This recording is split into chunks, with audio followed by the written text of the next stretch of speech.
I recently reread Robert Penn Warren's 1947 novel, All the King's Men, in preparation for a final paper in an American Studies seminar on American thought and society.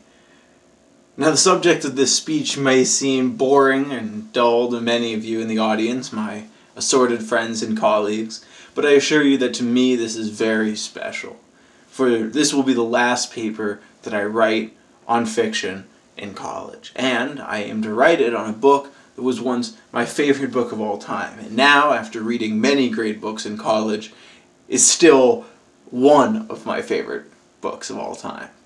And the reason I love All the King's Men so much, and the reason I'm speaking with you tonight, is because it can be read in many different ways, like all great books. It can be read as a political commentary on populism and party politics.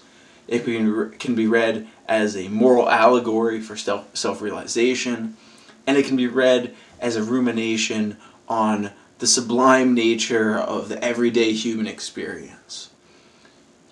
I first fell in love with the book back in the summer of 2012 as a political commentary, as a book about a politician, Willie Stark, who rises to power by rallying against corruption, but ultimately gets his hands dirty and dies by an assassin's bullet.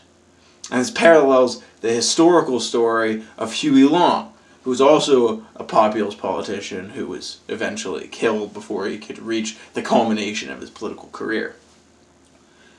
And I really, in particular, enjoy the novel's use of oratory and how Willie Stark speaks to the people, and the sense of oratory as an important instrument in politics, and also as the heart and soul of the political experience of the people reacting to the person who can speak truth and who can say to them, "Give me your strength and I will do your bidding."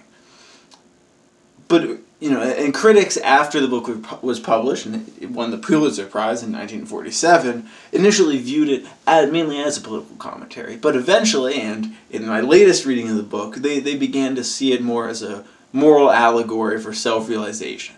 Jack Burton, who's the narrator of the character, a journalist and hired henchman of sorts to Willie Stark, goes on a journey of self-realization by digging through history. And in doing so, he learns the sins of his ancestors, the truth about his parentage, and all kinds of nasty things that corrupt his sense of himself and, his past age of innocence.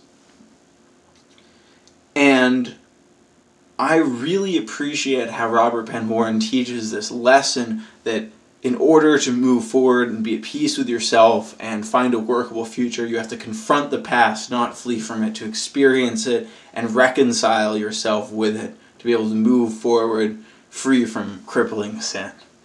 But the best thing about All the King's Men, the thing which I've always loved most about it, is how it captures these moments which everybody can share, kind of common human, or at least a common American experience. Like when you're driving alone in a car late at night and it's raining and you feel alone as you never feel alone elsewhere. A solitariness that's unreachable other than in this car by yourself with the radio playing in a state that's not your own.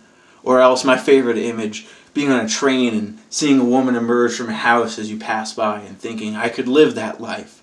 That could be me. I could live inside there. But instead you rush on to your other obligations.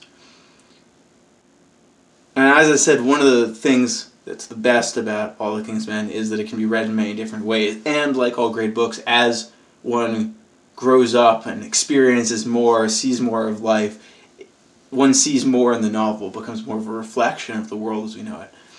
And I see these things now, the political commentary and the moral allegory and the sublime mundanity of American existence. And I can't wait to see what else I'll experience later down the road when I reread this book in 10 years, and 20 years, and 30 years. And I encourage all of you to read this book as well. Who knows what you'll discover.